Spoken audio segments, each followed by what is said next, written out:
Every family has a story, not the kind you read in books, but the one you live, a tangled narrative of shared memories, individual journeys, and the unbreakable threads that connect us.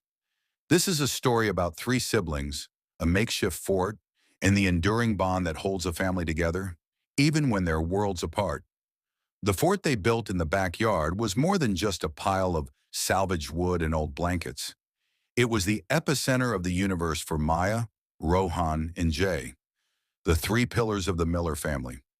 Maya, the eldest, was the architect, sketching out blueprints on torn notebook paper. Rohan, the wild middle child, was the muscle, dragging heavy branches and daring them to build higher.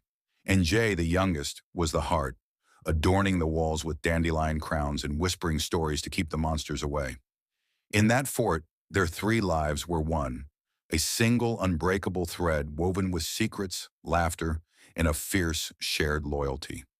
As they grew from kids to teenagers, the fort was dismantled and the threads began to fray.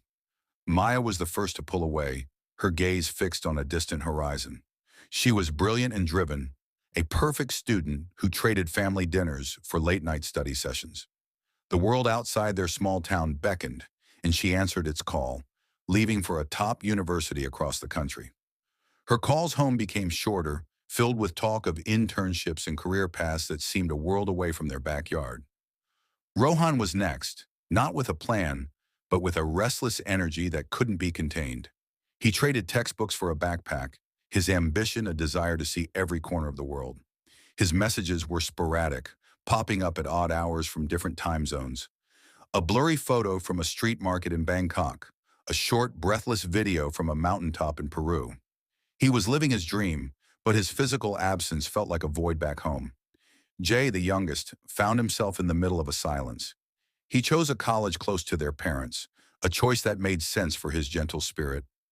He was the one who was always there, filling the quiet house with his presence, a living reminder of the family they once were.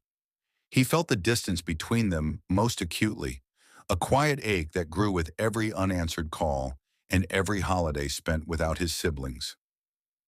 The years passed, and their paths stayed apart.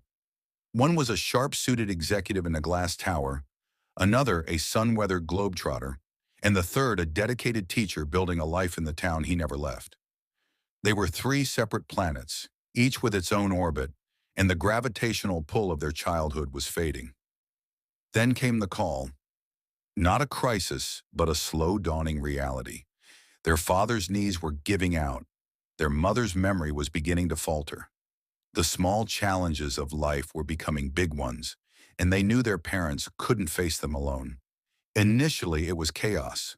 The old friction returned, amplified by the miles between them.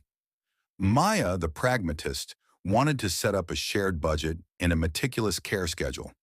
Rohan, the free spirit, insisted they find an adventure-loving caregiver who could take their parents on day trips. Jay, the emotional one, just wanted his siblings to come home.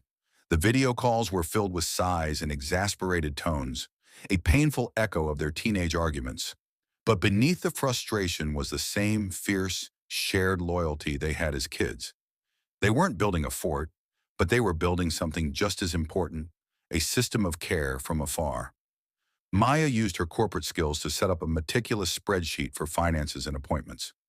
Rohan, with his vast network of global contacts, somehow found a retired nurse with a passion for gardening who lived just down the street. And Jay, still the heart, was the one on the ground, holding their parents' hands, making sure the plans they made from a distance felt like love. Their group chat, once a dormant relic, became a lifeline. It filled with updates and inside jokes, pictures of their parents laughing, and videos of the new caregiver's dog chasing squirrels in the backyard. They were no longer physically together, but their purpose was united. Their lives, once tangled like threads, were now running parallel, connected by the silent, steadfast effort to protect the people who had given them everything. The fort of their childhood was long gone, but its spirit lived on, rebuilt and redefined by three adults who learned that even from a world apart, family was still a force that held them together. Thanks for watching. I hope you will subscribe to my channel. Give me one like on this story if you enjoyed listening. We'll meet again with new enthusiastic story. Till then, take care, friend.